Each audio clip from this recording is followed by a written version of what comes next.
everybody. Welcome back to Sioux Falls Live. I am Patrick Lally, editor here at Sioux Falls Live, and I am very happy to be able to host, privileged, one might call it privileged, to host this conversation with Chuck Brennan. Chuck, of course, founder of the Dollar Loan Centers and a lot of other stuff that we'll get into here in just a minute. But Chuck, welcome. Good to see you, my man. This Privileged, I like that. Yeah, privileged. That's awesome. Privileged, buttering you up here at the top. So you get me. Yeah, that's right. Yeah. So this is the first time. Let's set the historical perspective. Set it, here. baby. This is the first time you've done an interview in South Dakota since pulling up stakes, so to speak, after the IM-21 vote, and closing down your locations here, and all the rest of it that we'll also get into, all the different elements of your enterprise. How's it feel? How's it feel to be back? It's always good to be back in Sioux Falls, man. This is where I grew up, lived here for 28 years, and doing this interview, it's National Coffee Day. Here we are in a coffee shop in my old high school. So I think this maybe was the lunchroom in the day, but Yeah. man, it's no, it's always good to be back. Look, Sioux Falls is home. I lived here 28 years, and it's always Old Home Week. CNU's Old Home Week. I think the last live interview we did was with me and you and Stu on Yep. TV when we were talking about, maybe opening Badlands at that time. Oh, wow. And, but no, I haven't did one interview. I said I wasn't going to do any ever again here. And but hey, I can't pass up the Lao. You called, you requested, we got the permission, and here we are. It came together pretty fast, and I should mention, before we go too far, you mentioned where we are. We're at the WP, which is in the Washington Pavilion of Arts and Science in beautiful downtown Sioux Falls, where you went to high school. One of the last graduating classes here. I graduated in 1986 from Washington High, when it was downtown, right in the middle of the city. Yep. And I'm setting the stage for a lot of the people who are watching, from my other homes that are here. From people around the world. From around the world. So people in Sioux Falls know all about this, but my staff and friends and family and folks from the other parts of the country have no idea what it was like to go dead center at a 4-story brick building, granite building in a small town. It was crazy. It was one school back in the day, right? Well, 2 with Lincoln, but well, we're here. We're where I went to school, right here. That's crazy. And the thing now I didn't go to school here. My brother did. Yeah. I went to Gorman. But the thing I remember about whenever I was in this building for one reason or another is the steps were so worn out that they went like this. They were did. Grooved. I mean, they were basically grooved out. They were so old. Yeah, and they purposely, it was crazy to go from a first floor to a 4th floor and things like that, but wouldn't give it up. What a great historic place to go to school, and so many, friends and stories here. Huge class, 400 and some people. Yeah. It was crazy how it used to be. I think they divided this up into 2 or 3 other schools, right, when they split it here in Sioux Falls? Well, now there's 4. Oh, okay. But well, there you go. they initially just built the new one, and then they built another one, and now we've got 4. But they had graduation in the arena. Yeah, right. Yeah, they did, sure did. Yeah. I think they still do that. But this was we're in the WP, but newly remodeled WP, by the way. It's lovely in here. It is gorgeous. Formerly known as Leonardo's. What you think this was the lunchroom? Maybe it was on the lower floor, so I don't really remember. They did a lot of renovations here when they opened up the pavilion, and they did a great job on it. So you just to get this out of the way too, you and I have known each other since way back. Crossed paths a few times, even as kids. We had some common friends, and grew up not too far away from each other. But during the 90s, late 80s, early 90s, I wrote about what you were doing, and you were pretty active. Beginning with, people probably forget this, the Blitz Ballroom in Pipestone, Minnesota. Yeah, that was one of the first ones. I started managing bands when I was 18 here. Oh, wow. So, that's why when we were in the music sector and you were with Tempest and all that, but 18 years old, I started managing my first band, a band called Riff Raff. Oh, Riff Who was Raff. out of Minneapolis, but used to play here at Doc and Eddie's and around the area. And as complicated as my life has been, it's really pretty damn simple. I like rock music. I always have. I got turned on to it at an early age. And it's what I wanted to do. You know, I wanted to be Doc McGee. I wanted to be Bill Graham. I wanted to be this great concert promoter, and mainly just to go to the shows probably and get up close. But so I started managing bands when I was 18, and then that kind of transformed into a roller skating rink that had just went out of business called the Hiawatha Roller Rink up in Pipestone, Minnesota at Highway 75 and 23 there. And so my cousins and I bought that. They were farmers in the area and actually had some money. I was broke. But I conned those guys into, hey, let's buy this roller skating rink. You know, we used to go when we were kids, and it was 10,000 square feet on a 10-acre plot, you know, right at Main and Main. And we drew people from, you know, Minneapolis to Omaha, and it was quite the run. And that's when we really started, you know, knowing each other and getting involved in music and national acts all the time. But the Blitz Ballroom, I had opened in '89. I was at some shows there. I didn't go to that. Let's just say this: you and I have always had rather divergent musical tastes. Probably until now. That's what's crazy. Right. I flipped to that side on a lot of the music. I catch myself listening to that crap you used to listen to, and like not just, you know, Kiss and Metallica and AC/DC, but we have. I mean, we'll get to this later, but the Kiss stuff is amazing. We're going to come back and talk about Gene Simmons in a little bit. And they're watching. Yeah. Hey, Kiss. Hi guys. Hi Gene. I was going to do the tongue thing, but I don't. Nah, no, that'd be bad. Yeah.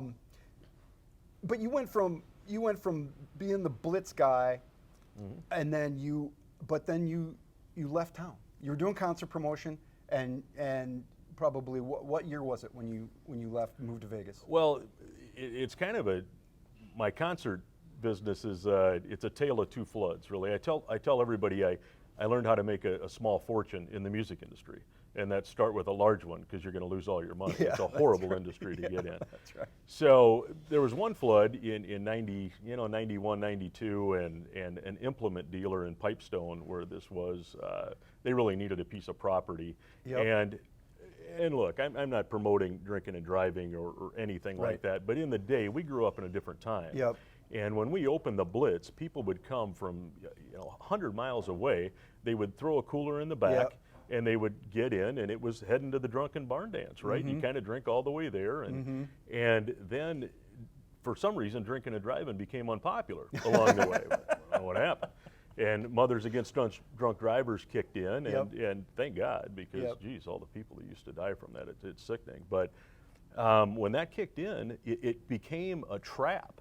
So when people would leave Pipestone, leave the Blitz, there was only 4 ways out. And we would see the Pipestone Police Department getting new cop cars every week because they would literally just stake people out, coming back to Sioux Falls, going to Minneapolis, going to Brookings, going to Omaha. And it just got so bad that people didn't want to travel in. And there was only 5,000 people in the town of Pipestone, so it needed that area to support. Flood hits, implement needs property. We have 10,000, square feet building on 10 acres, worked out perfect. And I was ready to move to the next step. I wanted to be a concert promoter. So I sold the Blitz and started doing outdoor shows. And that was my thing for a while. We'd do them at Schizos, we'd do them at the fairgrounds, we'd do them anywhere. We'd do Lake Benton, Minnesota, all over the Midwest. And then I saved up enough money to promote my first Kiss show, and I did Kiss in 1992. Oh wow! With Steve Littman at the Sioux Falls. Steve Littman. At the Sioux Falls Arena. Saved up $100,000. I couldn't believe it. Wow! Right, and that was the Revenge tour when no makeup. I did Black Sabbath that year when they came back as Heaven and Hell, the original with Ronnie James Dio and Geezer Butler and Tony Iommi and Vinny Appice. And we were on a roll, but in '92, the biggest show we did ever, and I think you were there, is at Schizos. We did April Wine and Zwarte. And it just so happened that it had been raining, it was June, and the sun came out like 3 days before, like God opened the skies. And it was the most beautiful day. And we were bussing people out from Sioux Falls. They were parking 5 miles away at farms, walking down the road. It was like Woodstock out there. At the end of Schizos was east of town. East of town here, just a little crappy bar. It was insane. But we put up this big monster concert stage, and people might not think much of April Wine, but in Sioux Falls they were big because they were out of Canada. In the day they sold out the arena. April Wine, Loverboy, it was a thing. So I was able to talk I forget the concert promoter that did it, but talked them out of the rights to it. I gave them $5,000 and said, look, let me do the show. Got Zwarte involved, who Randall's getting inducted tomorrow into the South Dakota Rock and Roll Hall of Fame, which is awesome. One of my best friends.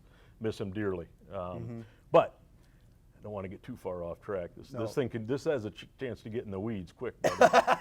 So Zwarte was from Del Rapids, and they were big. Huge. They would draw on their own. So we do this show, and my buddy Hark and I, Todd Harkema, after the show, I'm going to fast forward through this massive event. We had my car, and we had garbage bags full of money because I did everything. I did 360. Yep. I sold the beer, I sold the parking, I sold the vendors, I sold everything. The concert tickets, and back then it was all cash. Yeah. There was none of this click going in or no anything like Venmo. that. No Ticketmaster, brother. No, there that's was right. nothing. We'd sell the tickets at Ernie November, and so it was insane. So that summer in '92, I really didn't know what to do with all my money. Todd is on the top pushing it down. We're putting garbage bags of money in from the beer stands. My family and friends are selling tickets because that's who I trusted. It was that crazy. So Yeah. I go into '93. I do all these shows. Mini Motor Classic Yep. you were involved in. Yep. And I bet it all. I'm a gambler. And I bet it all in the summer of '93 because I thought I was invincible. And I didn't know, how this could get any bigger. But what happened is I didn't know how it could get any worse because the skies opened up in '93. That's Yep. when the 100-year flood hit. Yep. It was worse than Katrina. I mean, it was insane. It was really bad. Towns floated away. The Yeah. Mississippi River hit a 100-year flood stage, and all my concerts rained out. Everything. The big one, Mini Motor Classic, with the Birds and Steppenwolf and Hatchet and Foghat and Head East. I mean, it was this big biker thing going into Sturgis, camping, vendors, all that. And it was 3 day here. Here in Sioux Falls, Yep. right? Yeah, at Schizo's, same place we did Yep. April Wine. Yep. Everything camping. Gates opened at 3 o'clock on Friday. It started raining at noon on Friday and rained biblical for Yep. 3 days. That was I think the pinnacle of that rain event. I mean, it rained like 8 inches in 3 days, or something crazy was, like that. It was absolutely insane. Needless to say, an outdoor concert was not going to make it. No, lost it all, and I go from this massive high to I'm back in the pink bedroom at my mom and dad's apartment. It was wow. that crazy, looking for a bankruptcy attorney. Oh my gosh. In 1 weekend. Yep. So tough business. So needless to say, that was kind of the time I decided in the music business to maybe do that as a hobby instead of a living. Yeah. And it's a great idea. Yeah. So then I went to Vegas. So when you left, you didn't have anything. Nothing. Really. You were broke. You owed people money. And you left town. Yeah, I owed a bookie hundreds of thousands of dollars. I mean, I borrowed a lot of money for that show. I lost $2 million of my own money that I put in and $1 million other people's money, and that was a big event. That event had the capability of making $10 million, and I just turned 20. Wow. I mean, this is crazy, right? Yeah. And that wasn't a pipe dream. That was just a multiple of what we did at April Wine. Yep. So big lesson, but a good time to do it. Man, I don't Yeah, trust you were anybody who hasn't been broke, man. Yeah, that's right. Don't be broke. Don't be broke, baby. So all of this is background It is. and you're how old? 20? Yeah. I can't believe you were that young. I can't believe I was that young. This was '93. I 93, graduated wow. in '96, so I'm early 20s. I'm doing this, and at the time, we were hustling. We were promoting shows. We were doing things all over, and I was loving it and having a good time with it. And that's I did a brief stint after that to bounce back in women's oil wrestling, if you remember. Yeah, I do remember women's oil wrestling. Just because this guy who owned California Wow Women's Oil Wrestling, he owed me a bunch of money. He stiffed me, and he was a promoter. So we repossessed the show, and in Chicago, we really did, and brought it back This was right after. right after that, '94. So right after this happened, I needed a gig. Yep. So we repossessed this women's oil wrestling show, brought it back to Sioux Falls. A friend of ours ran the Holiday Inn. We set the ring up there. A buddy of mine and my dad, they did welding, and Randy Jameson, he was just he could Mr. Fix It. He could fix anything, and we made this ring awesome. And my mom was sewing the tarps. It was crazy. And we brought the show on the road for a year and a half, 6 nights a week, all over the country. Bounce back, tour bus, the girls, the ring, the sound, the lights, all this. And I'm the only person I know that filed bankruptcy and paid everybody back. We hustled. There was 3 of us.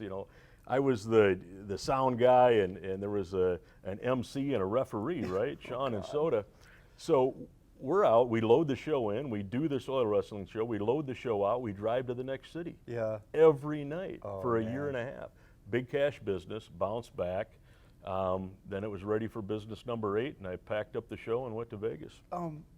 Did you ever? You're driving around, and you ever stop and say, I'm doing women's oil wrestling. This is not what I want to do with my life. I mean, you're taking a lot of criticism. I mean, you're throwing women in bikinis into a pool of oil and having them wrestle. That's. Well, I wasn't. I mean, look, No. man, this was a gig. It was my 7th business. I've always said, throw me into any business setting, and I'll figure it out and come out of it. I had a lot of businesses up until that point.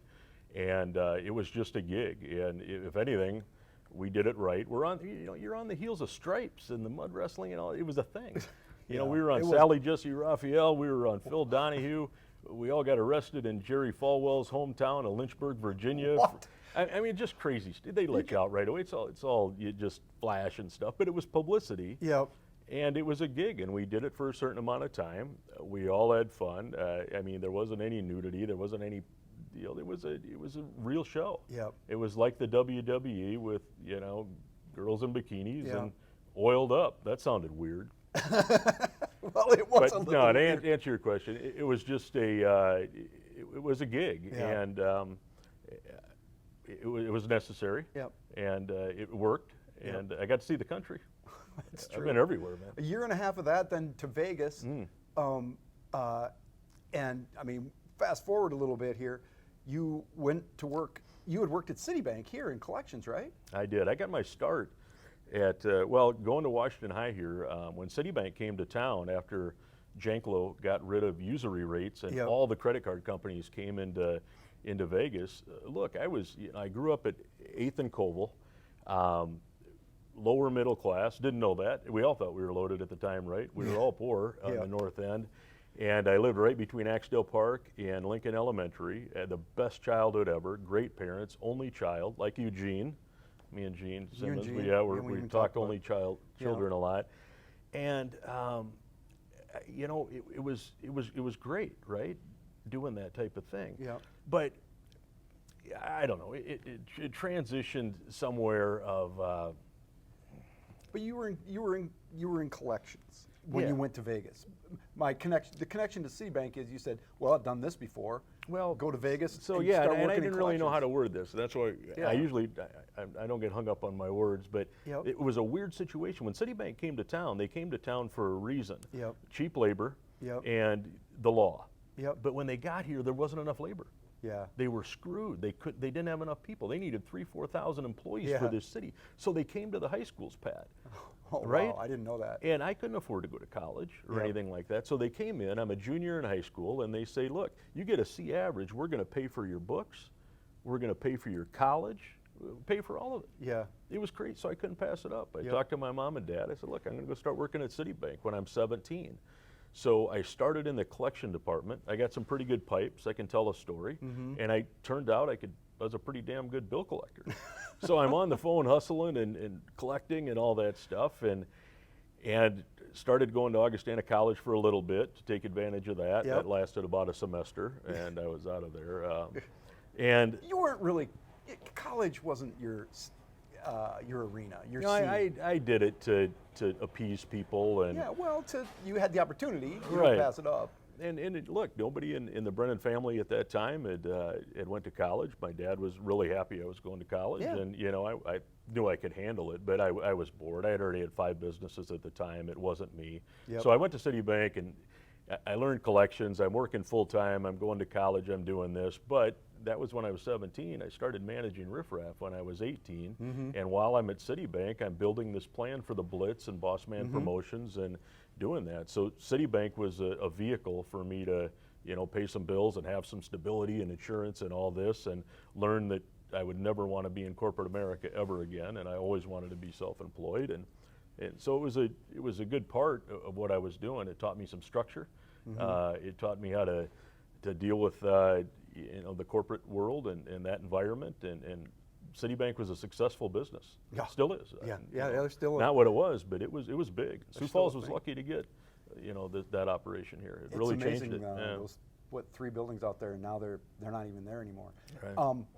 So that's what you did when you went to Vegas. You got a job in collections, right? And then, Well, when I went to Vegas, after I had bottomed out in the concert industry, I was ready to start a business number 8.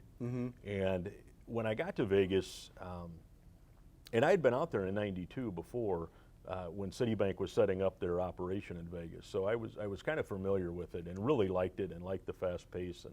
But with the transiency out there, and what I mean by transiency then is different than now. People coming and going. Yep. People always coming in. Vegas was on a boom, and the Mirage, and Steve Wynn was doing his thing, and Kurt Kerkorian, and Vegas was just on fire. So I didn't know exactly what I wanted to start, but I knew I wanted to start something. So I'd kind of bounced back. We packed up the oil wrestling truck and the sound and lights and everything, and me and Sean headed out to Vegas at that time and got a house in Green Valley. And after a while, we thought, the oil wrestling thing probably, we'll go ahead and leave that in the storage area and start something else. And Sean got back into vehicles. He had been in the auto kind of world. That's a buddy of mine who I grew up with. He was Sean. a drummer at Sean McKee.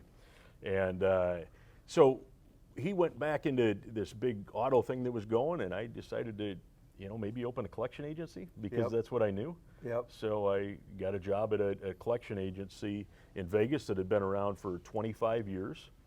And I always say the real reason I went to Vegas was to meet my wife. She had started here at this agency 3 weeks before I did. oh, really? So the best move ever was moving to Vegas and meeting Mary, and it was just a serendipitous time. But Yeah. so that's. And she said in a clip that I saw that you guys didn't really like each other. Which Well, I she thought- was just like you, man, and your crazy music. She's into this country music. Oh, that's I right. didn't even know what it meant. So. You converted. No, when I went to Vegas, I've always had an ego the size of this building and thought I could do anything, and I have in some instances, and I've failed in several other. But when I went out there, I had hair down to my butt. I just got off tour with a women's oil wrestling show, and Mary's a quite conservative gal, came from the East Coast, thought I was nuts, and she's from Providence, Rhode Island, and grew up in a Catholic family, and here's me Yeah. coming in. So she thought I was a little wacky, but You are a little way. a little bit. So we hit it off great, and it's been an And you incredible 27 years. Yeah, you've been married 27 years. You've Yeah, been we've been together 27? we got together in April of 2017, I suppose. Wow. I got there in 16, and we took a nice vacation, and on the way back, I talked her into getting a mortgage on her house and giving me $17,000 to pay the last tax bill from my damn bankruptcy. I mean, she's a keeper. She had way more than me when we met, and it was nice because it could have went the other way. Yeah. At a certain And you point. have 2 children? Four. Four? Four children, 2 grandkids you're thinking Oh, of. got Yeah, it. Yep, 2 that's part of the grandkids. reason I'm here. We brought them out to see my mom, who still lives in Sioux Falls, and then Mary's going to sneak out to Rhode Island with our daughter and Yeah. the 2 grandkids Saturday morning. Well, that's crazy. And see the other set of great grandparents. Man, you're all over the place. Yeah. So, we're finally at Dollar Loan Center. We're And pre-Dollar Loan Center. We're Yeah. opening a collection agency, and I took over the general manager spot at this collection agency that had been open 25 years because Yep. I had a pretty good resume from Citibank. Yeah. When I left Citibank, I'm basically working and running the credit renewal department at the largest collection floor in the country. There's a big collection operation Yeah. here. So Yep. although I didn't know that I knew collections, I really did. Yeah. I kind of had some chops in the gig. But this collection agency I started at, they collected for about 50 what they called at that time check cashers or payday loan companies. And I didn't know the business existed, frankly. And we collected for a lot of them out there. And seeing all this bad debt that was coming in and how it was working with bulletproof glass and plastic furniture and these kind of seedy ghetto operations, the light bulb went off. So, how can I make the Nordstroms Right. of payday lending, so to Right. speak? Something in between Citibank and Joe's check cashing, Yeah. right? So look, I've been developing business plans. I started my first business in junior high school, and I just took it as a challenge, thought I could do that a little bit better. So that's the birth of Dollar Loan Center. Yeah, and so you opened the first one in Vegas, and today you've got 50 locations, more than 50, still in Utah and Nevada, right? Yeah.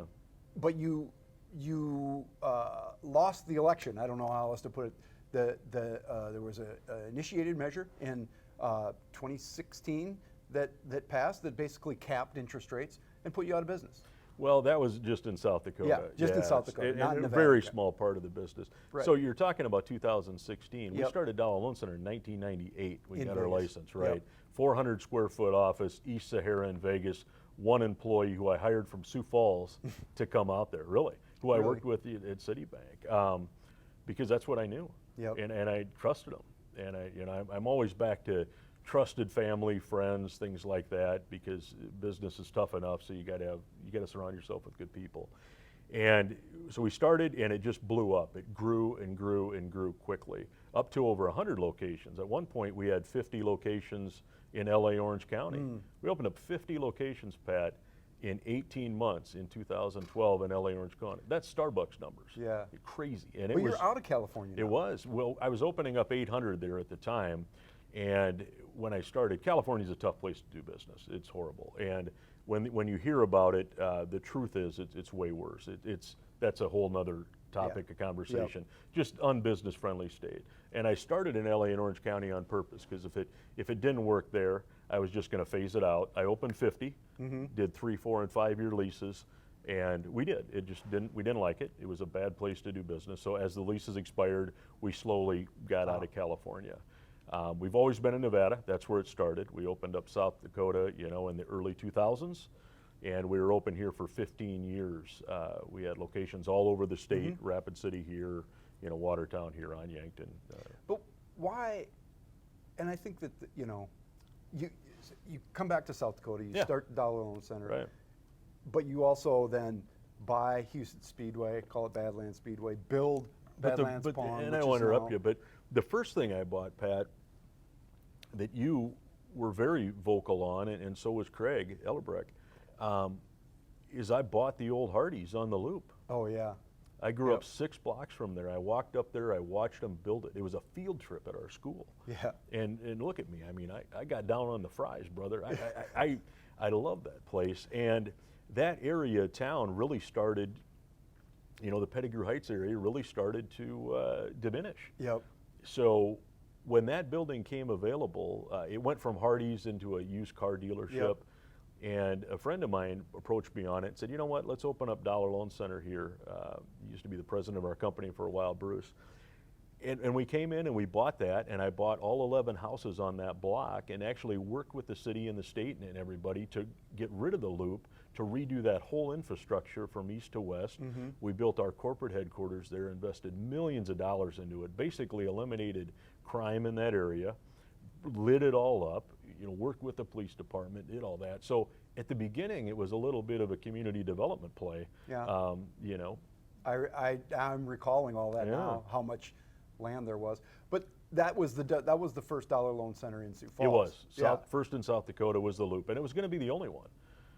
I didn't really know how well it would work here. Yeah. I didn't know the need for the product. In Nevada, I felt there was a need for the product just because everybody's moving and hustling. Yeah. I had no idea there'd be that big of a need for the product here, and it blew up. It was massive. And in short, the business model is not an interest rate, but essentially a fee on the loan. So you get, what are you loaning these days? What's the cap? 5,000. 5,000. Yeah, right. Back then it seemed like smaller amounts. It was. We started out just for underwriting. We kept it at under $1,000.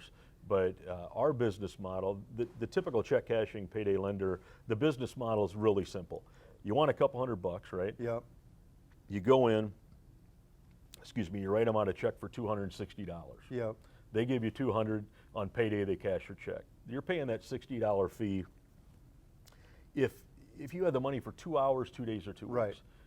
My model was I'm going to charge a daily real interest rate. You need the money for 1 day, you pay 1 day's worth of interest. Need it for a year, you pay it as long as you need it. but it was an installment loan, so you chipped away at your principal all the time. Very transparent, nothing to apply ever, no fee to apply, no extra fees, no prepayment penalties, anything. You borrowed $500 and you needed it for the weekend, you paid me, $6, $2.75 a day. Very simple, very transparent, very easy to figure out. And it worked. When we would go into markets, we would clear out half of the competition. That crazy.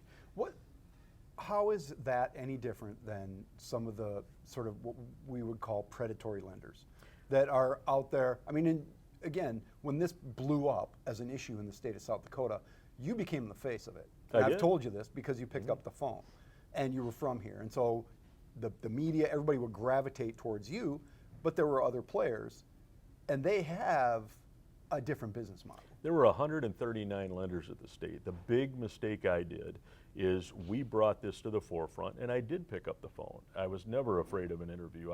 I knew what we were doing was right. I knew we had great customers. I knew we had great staff. I knew they loved the product, and I knew we were different.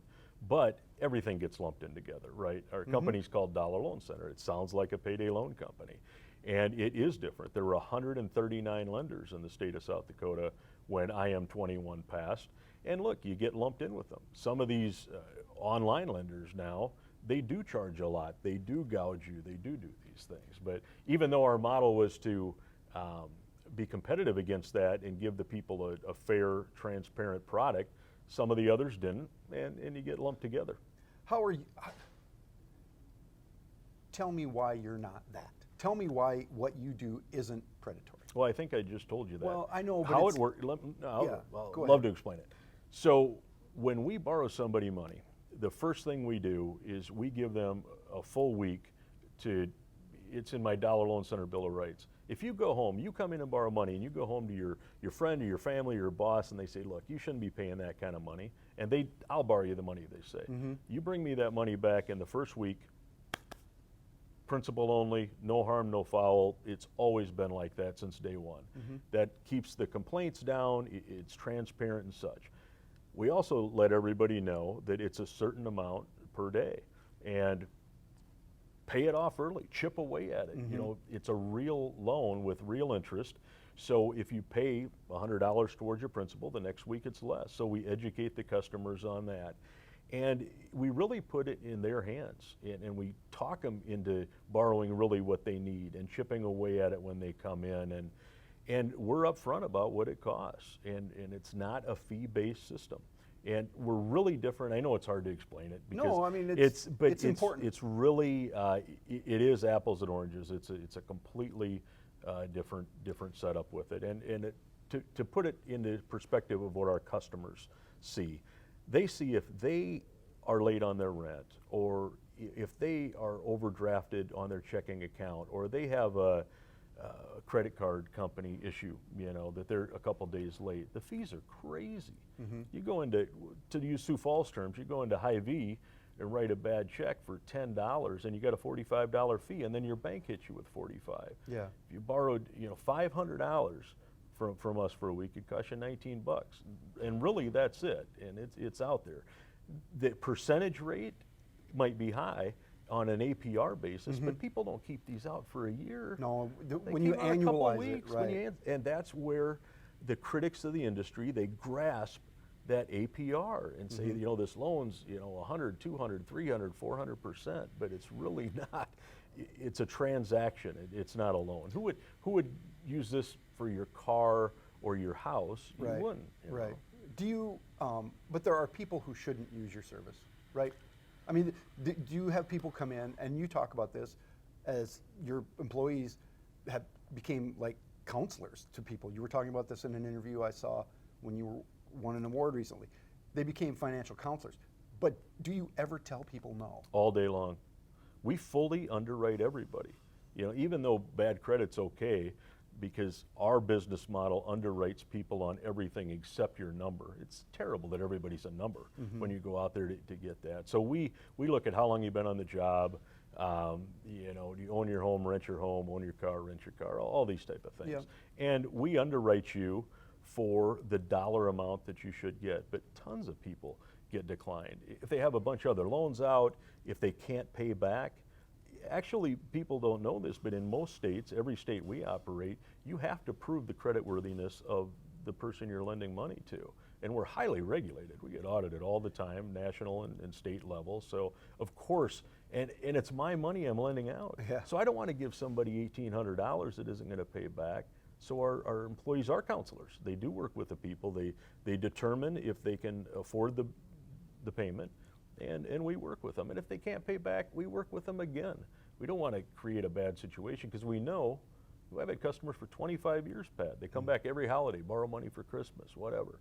Do you know, like, what percentage of your loans go bad? 25. 25% Yeah. go into collections. Sure. Is that, do you think that's high? Obviously you would want that to be zero, right? Banks, look for under 1 or 2%. So we go into this knowing, after we underwrite everybody, and after we check all their stuff, and after we avoid this identity theft crisis that's out there, my God. Yeah. People are, you want to talk about predatory lending, it's predatory borrowing sometimes online, with people just trying to steal from lenders, not just us, everybody. Yep.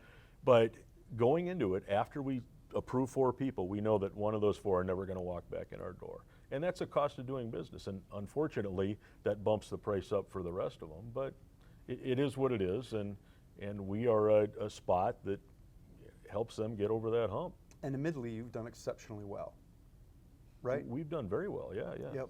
But I think it's because it's not just because of the industry. Yeah. A lot of people in the industry have closed, and it hasn't gone well. We really do have an upscale, fair, friendly product. We have real employees who really answer the phone. We have employees who are kind of counselors. When the people come in, they're already walking through a strange door to borrow $400 for an emergency. You got to make them feel like $1 million when they come in. They walk in, our stores look like banks used to. Music's on. I mean, the people are friendly. They greet you. It's a pleasant experience. And if we can't help them out, sometimes we're sending them somewhere else. Sometimes we're sending them to a Goodwill, to a SNAP program, to a food bank that we support, to anything like this to help them out. Because some of the people, they can't borrow money because they don't have a source of income. But we try to help them get to where they need to go. Because eventually they're going to get to the next step, which is us. And then it's credit cards, and then it's banking. We just happen to be on that fringe level, and we feel it's our duty and our importance to help these people. We have 250,000 customers in Vegas, Pat. 250,000, that's more than Bank of America, Chase, Wells. The average financial transaction in the country is really somebody needing $1,800 for a few weeks. It's messed Well, up. and banks aren't in that business. They don't. They stopped lending money in 2007 or 8 after the crash. Yeah, and that's been good for your business. It's been phenomenal for our business. A lot of the criticism of the industry is that you're taking advantage of the bottom sectors of the economic spectrum, right? Sure. These are the people who can't get bank loans, right? They're of limited income, even if it's regular income. They can be working people. They're not necessarily poor, but they don't have access to short-term financing. And they maybe aren't as financially literate as some of the other people. Are you taking advantage of those people because they just don't know how things work? No, and that's not true. Our customers are real savvy. They're very financial literate. And look, and I'll say this to the camera, payday lenders and check cashing companies suck. They really do. We do something completely different, and if we didn't, our customers would not come back. If you walked into this coffee shop and got a cup of coffee and it was terrible, you're not going to come back. And our business is 80% repeat customers, and we are their family.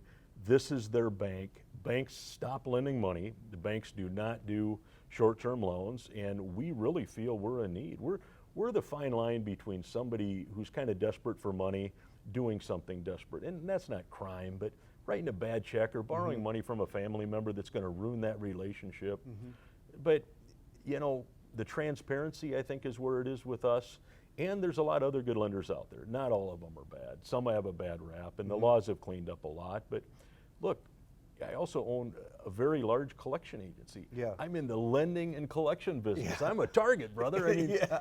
somebody's got to do it right. But I think we do it well. Yeah, bill collectors are not the most No, popular God, people no. in I the started as a bill collector. Now I'm a loan shark, for Christ's sake. It's like, come on. But it's not true. Yeah. We really do a good thing. We provide a great service. We take a lot of flack, but we fight through it. If I got out of things when I took flack, I'd have been out of this year one. And Dollar Loan Center's been open over 25 years now. We have incredible customers. We have incredible staff.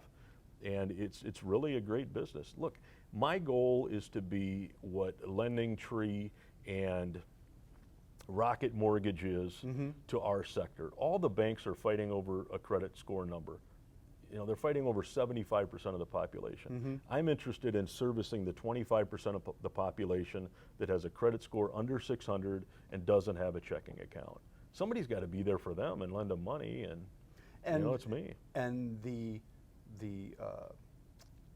not positive part, but the thing that supports what you're doing is the transparency. And you mentioned that, like, you know what you're getting into. It's not, sometimes people with like compound interest and these different things, you don't realize how much debt you're building up on a credit card. 100%. Right? You don't realize how much interest you're paying on a credit card. And your point being, look, it's right here. You know And exactly credit how card much companies it's will gonna be. give you the biggest credit line possible because they want you to max it out and they want you to go over your credit limit, and it's fees, fees, fees. Yep. And with us, it's completely different. We lend responsibly. We're going to lend you a percentage of what you're making, and you earn your credit line increases. It's not just thrown at you.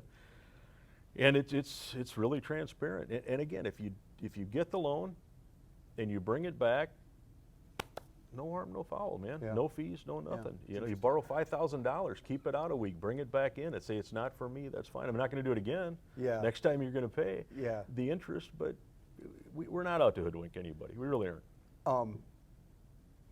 Which brings us back to South Dakota. Yep. And you came into South Dakota.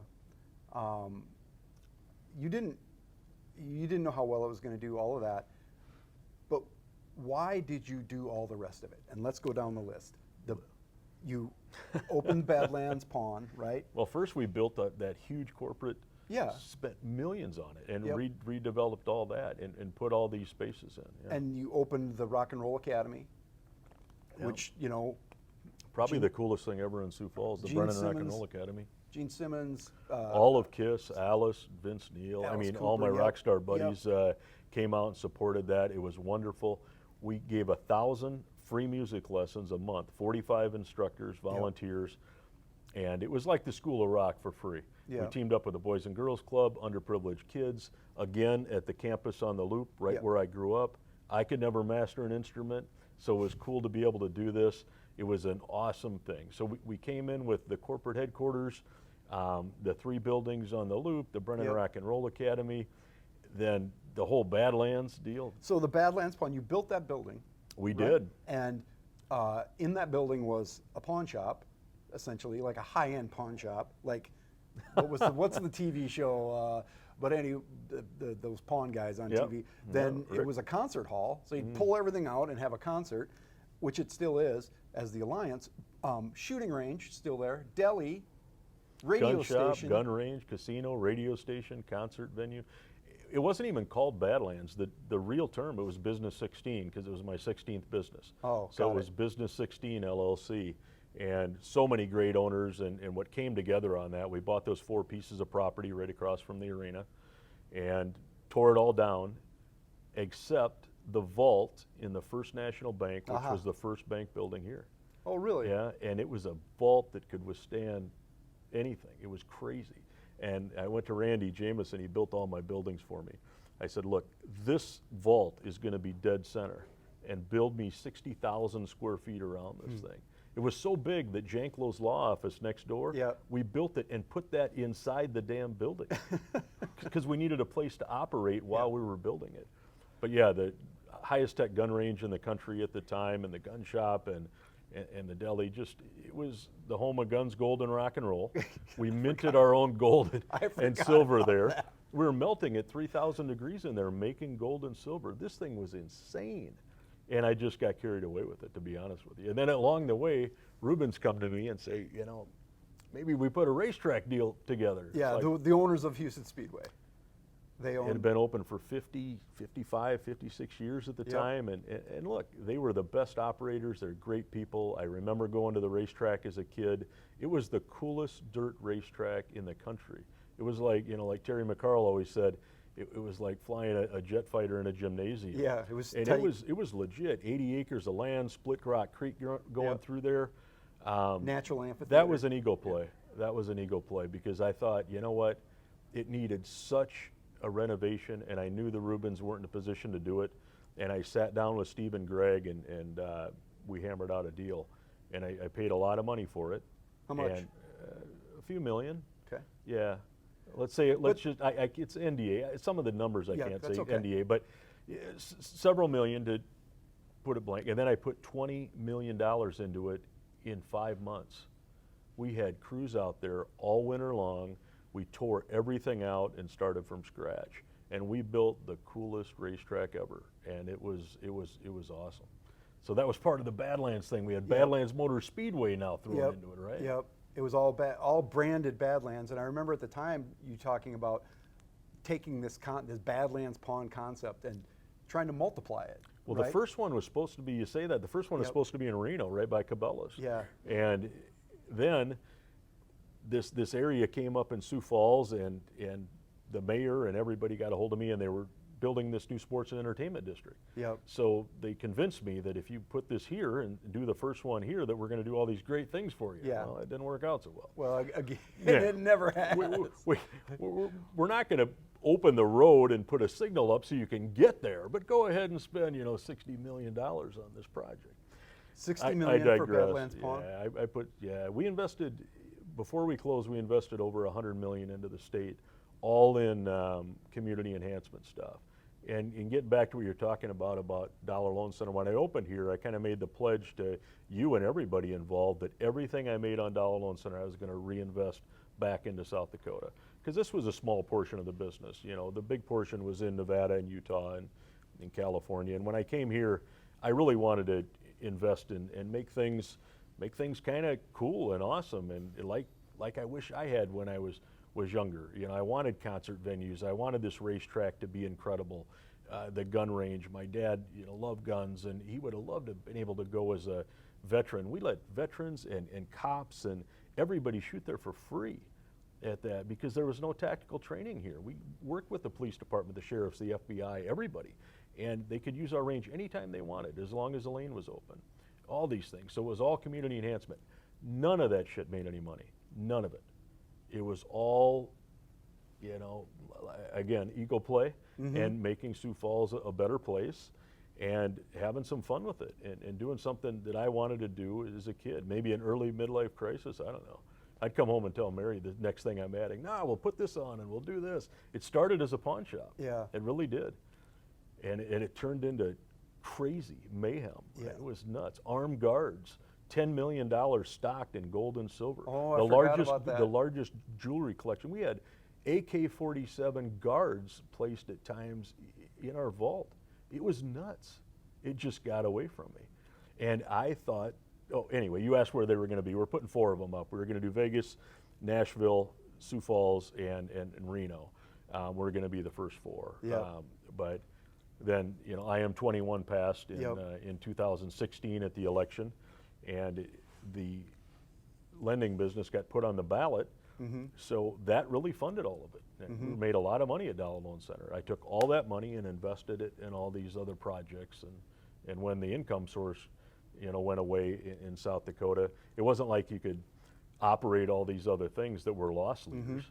The racetrack, half the races we did for free just to let people go out there. And you would do big purses and Oh my God. big events. We changed it. We changed dirt track racing, and it's cool because I kind of look now from afar and see what Knoxville's done and see what Todd Queering has done here with the track since he rebought it and renamed it Houston.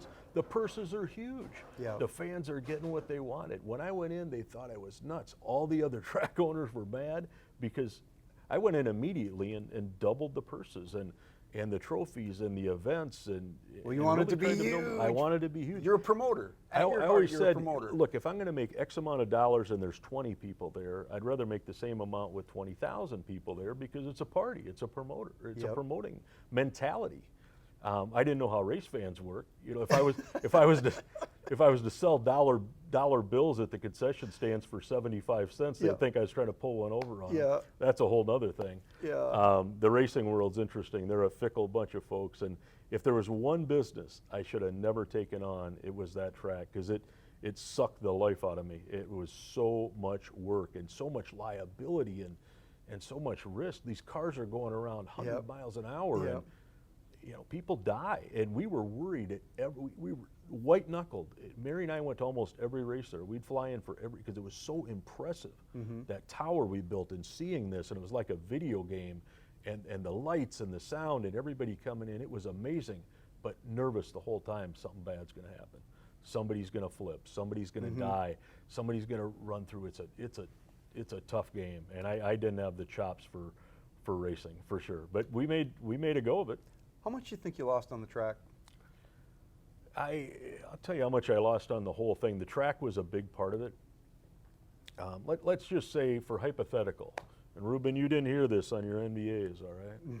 But let's say I paid a couple million for the track. Sure, and that number is, yeah. And let's say I put 18 million into it in remodeling, so $20 million. And let's say I sold it for maybe around 5. Yeah. You're pretty close with math. Yeah. It's a lot.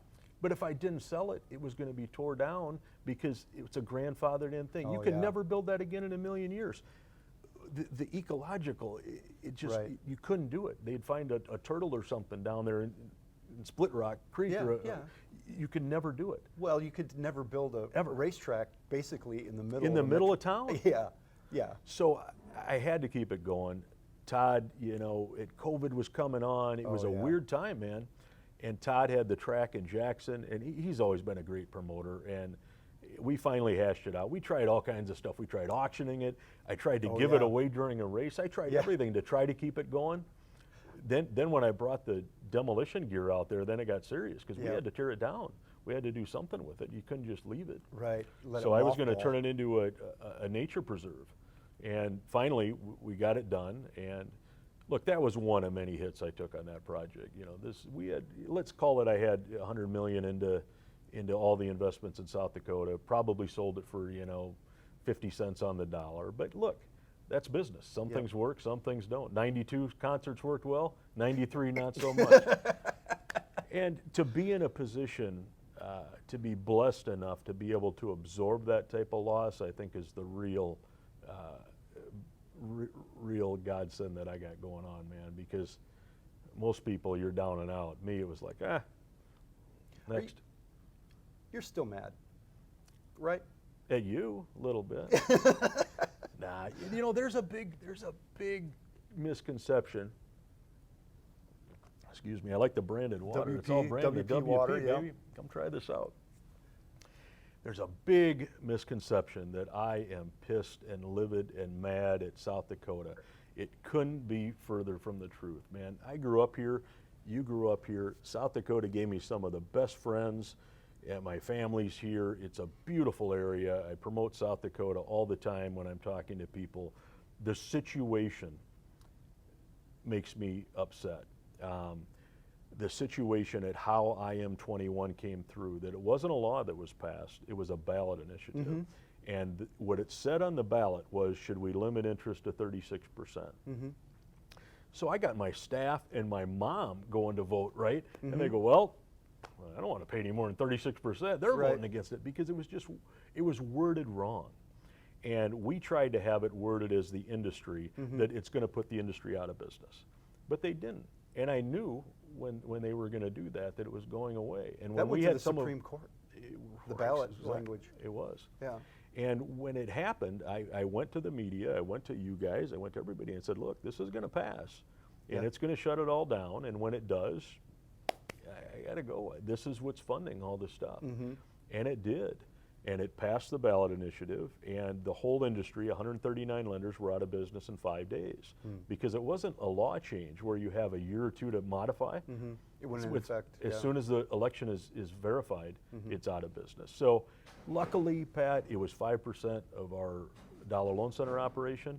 The toughest part about it was midnight, December 31st, 2016, when I had to send the email out and basically fire 550 people I employed at the time, between the racetrack, full-time, part-time, all these businesses, and the vendors and everybody. This was a money juggernaut for town. You know, the advertising, just think of all the people we touched, the beer distributors, everybody. And, you know, we had to pull the plug on it. But I was true to my word. If it passed, we were done, and we were. Little bitter about it, whatever, you know. It's been 7 years, man. Yeah, that's it. Time flies, right? My business, my relationship, my health, my friends, my family, everything is in a better spot because of those pricks, Steve Hickey and Steve Hildebrand, for bringing that and putting it on the ballot. And what, for me personally, all that travel, the back and forth, I had the best deli in town in my shop. I had a concert every Thursday night. I was 50, 60 pounds heavier than that.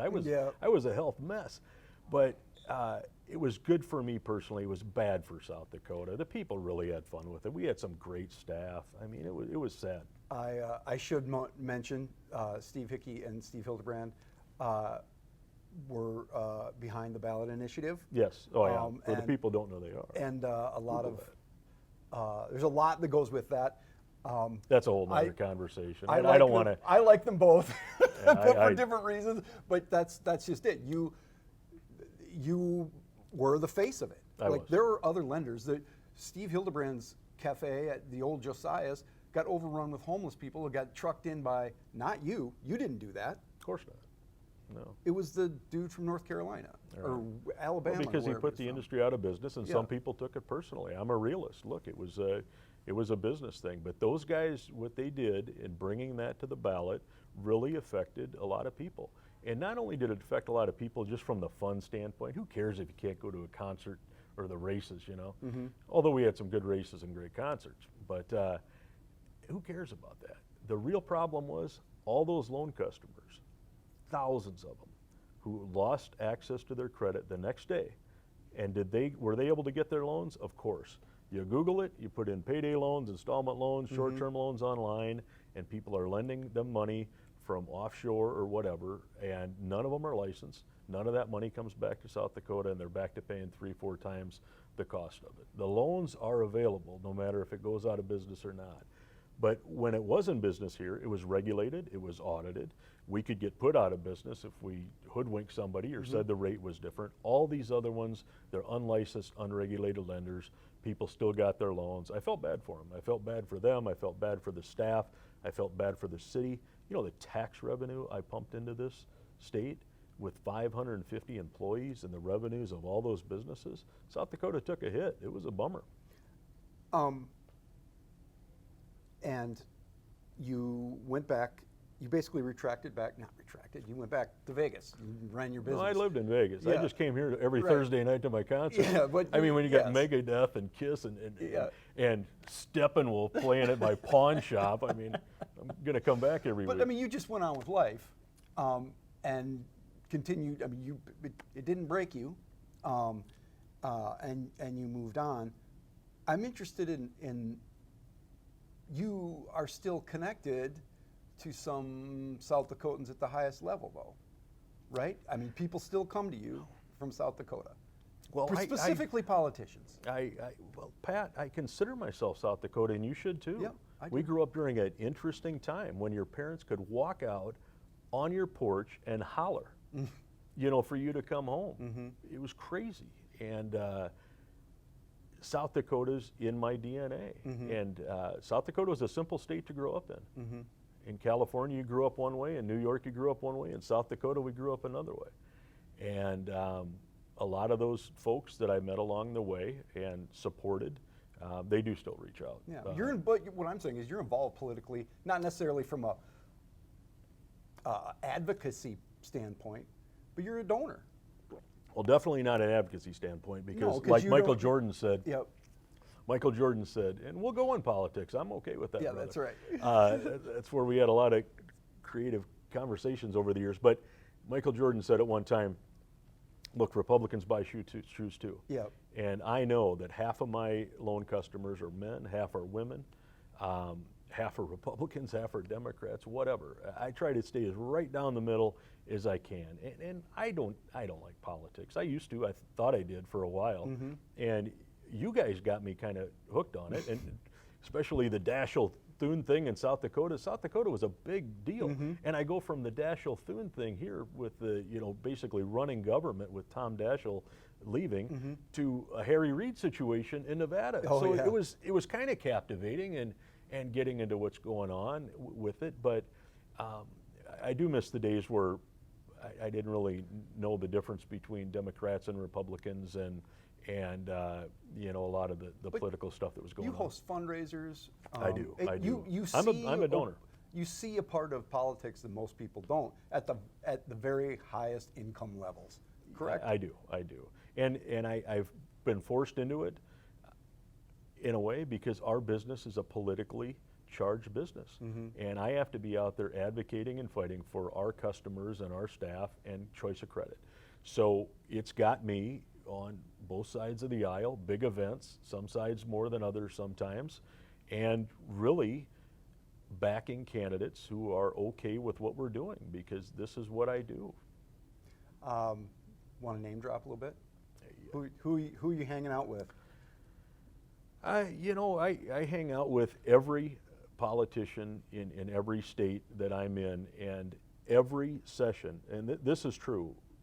We just opened a new arena in Henderson in Vegas. It's called the Dollar Loan Center. The Sioux Falls Storm played the championship. They there. did, and yeah, that's great. That's right, they did, and it was so fun to have some people come out from Sioux Falls and see that. And we were really pulling for the Storm. It would have been great if they won, but it was just a naming rights partnership that I tried to do here that Denny Sanford beat me out of on the arena. So I finally was able to do it there. I go in and I think I'm a big fish. I offer them $5 million to name the new arena here, the Premier Center, the Dollar Loan Center. And me and my partner at the time were like, we got this. And they laughed at me. And Denny's coming in for 25. We're like, Denny, you're killing me. You're way more famous than Rich. So when they approached me in Henderson, which is Vegas, about doing this partnership with the Vegas Golden Knights and Bill Foley's operation in the city of Henderson, the players involved with this were such upstanding, wonderful people for the community, and we couldn't pass it up. So we did that for a while. It's still going, and it's called the Dollar Loan Center and such. But back to politics, I'm not going to get in the weeds for you. The reason I brought up the arena is this last session, we bring everybody through. Anybody who wants to come through for some type of donation on a small level, but city council, state, anybody, federal level, senators, whatever, we bring them through, we tell them what we got going on, and we print up a book every 2 weeks or every 2 years that has our stats in there, exactly how many loans we processed, how many defaulted, how many complaints, everything. Because we want them to have the real, we call it the facts, and the facts book, the truth.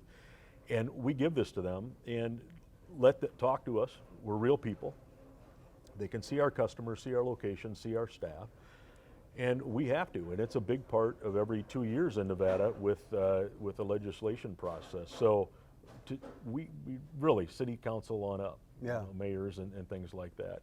But name dropping, we'll go from somebody who's on the school board in Vegas because our kids and grandkids go to school to being at presidential events and fundraisers and in all the states. I'm friendly. Including South Dakota. Including South Dakota, and including Nevada. We started with a Republican governor, and we had Republican governors the entire time we were in business with Brian Sandoval, who did a wonderful job, and then Steve Sisolak got elected as our Democrat governor. And I had known Steve for 20 years. He was on the city county commission, and we opened a lot of locations there.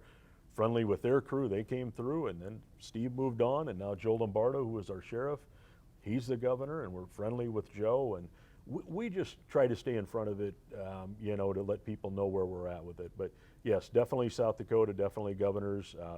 I've known Kristi Noem for a very long time.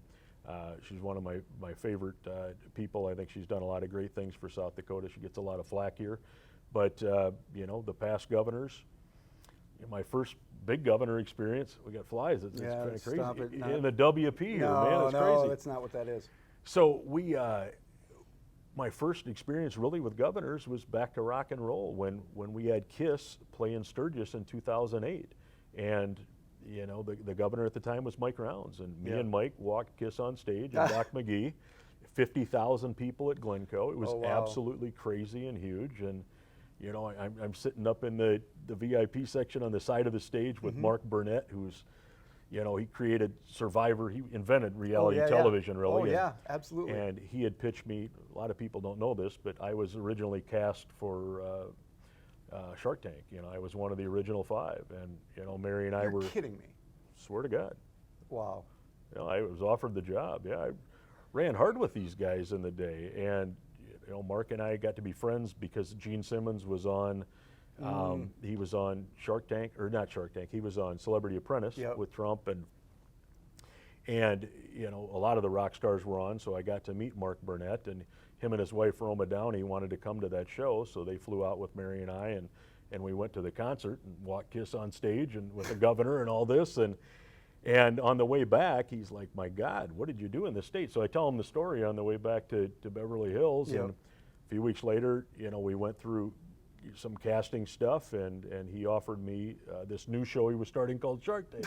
Robert took my spot, and we're still friends to this day. Robert and I and Kevin, and went to the World Series with Lori. These are great people, but that was going to be my gig. But we were going from $24 to $48 loan centers at the time, and there just wasn't enough time. Man. Yeah. And I got kids in school and the family, and it just wasn't. Would have been huge. It would have been. It would have been. You know, look, I'm already. People recognize me. Can you imagine? I mean, being a celebrity sucks. Yeah. Yeah. Being a successful business person is one thing. Being a celebrity sucks. That's my first governor thing. I really got to know Rounds well. You know, Thune when he beat Daschle, and that's kind of when I started getting into some of the politics and stuff. But all the South Dakota governors have been friendly with. I've held big fundraisers for, been to big fundraisers for, seen the good, bad, and ugly of politics. It's interesting, it's captivating, it's a necessary evil. It's crazy right now, divisiveness is crazy. I don't want to get into all that because it's depressing. But yeah, I know Christie well, and so I still stay. That's my main contact in South Dakota. I'm still a Christie fan. And South Dakota politics, but it's a one-way track here. It isn't a 50-50 thing like Nevada. In Nevada, every other election goes, we're as purple as you get, but here, it's pretty red out here in old South Dakota. It is getting redder all the time. Yeah. We could talk forever, and we have. We didn't even get to talk about the time I saw you behind the plate, the World Series at Dodger Stadium on TV, and I'm like, I pick up my phone, and I saw you look at it on TV, and if you would have hung up on me. Did I answer it? I'm sure I did. You did answer it. I always answer. My wife gives me a hard time about that. I always answer text, email, and my phone right away. I'm OCD like that. I got to get on it. But I'm not a baseball fan, but World Series, how do you pass that up? At Dodger Stadium. Yeah. And also there's a Sports Illustrated cover from an NBA Finals with, I think it was Robert Horry taking a shot, and it's you and... It was Kobe Bryant. Kobe Bryant. Let me tell you this quick story, and I know you're running out of time, but Kiss, very good friends with these guys. They're the best rock band in history. AC/DC is my favorite, but they agree, so that's cool. I can say that. But Gene and Paul and Tommy and Eric and the other guys, look, they're very close friends. We do birthdays and weddings, and I love these guys. So they were on the finals of American Idol when Adam Lambert was on, remember? And he did Beth. Okay. So it was a surprise appearance, right? Got it. So it was airing at 4 o'clock at LA Live by Staples, where the Lakers play. Got it. And this was Game 7. Yep. They were playing Houston, I think. And so that game went like at 11 o'clock in the morning or 12. Wonderful friend of mine, Harris Rosner, owns the largest ticketing company in LA. He's got Boardwalk and Park Place for tickets. I mean, it's between the Lakers bench and the scorers bench. Yeah. And it is the hottest 4 seats ever. So I called Roz and I said, look, can you hook me up with dorm seats on this? I want to bring Mary. We're going to see Kiss. He said, well, I want to go see Kiss. Well, no, Kiss is at American Idol. Well, I want to go see that. So we do this quick deal. So we do this little tit for tat thing. Find Mary and I sitting on the floor at the Lakers game during Game 7. And for some reason, Kobe goes up for this shot, and the Sports Illustrated photo, which ended up on the front page of the LA Times on that Sunday, because this was on like a Saturday or whatever, the front page. Maybe it was even that Sunday, but it happened on a Sunday. It was on Monday's paper. Front page, leg split above us, Mary and I sitting right underneath it. It was like, oh my God, this is crazy. And we walk across the parking lot to go see the finals of American Idol, hang out with everybody, and Kiss performs with Adam Lambert. Definitely one of the most memorable days of my life. And to be able to do that with my best friend Mary and my great friends Kiss and everybody that was there that was a game changer. But yeah. Well, when you wake up in the middle of the night and open your eyes, do you sometimes doubt that it's really true? That When it's I all wake up true? in the middle of the night and open my eyes, I'm at the downtown hotel on Phillips and 9th, and my assistant Christy, who's the best, put us in a room by the elevator.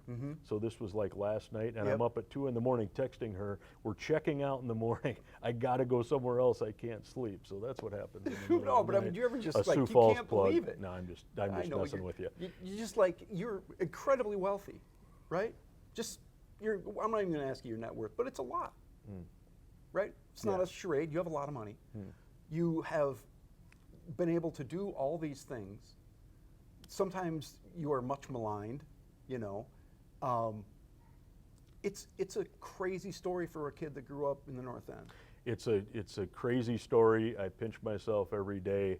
I'm very confident of my talents, and I think I'm a great business guy, but I'm the humblest guy in the world when it comes to where I'm at. We shouldn't be doing this. So many things had to happen along the way, just perfect.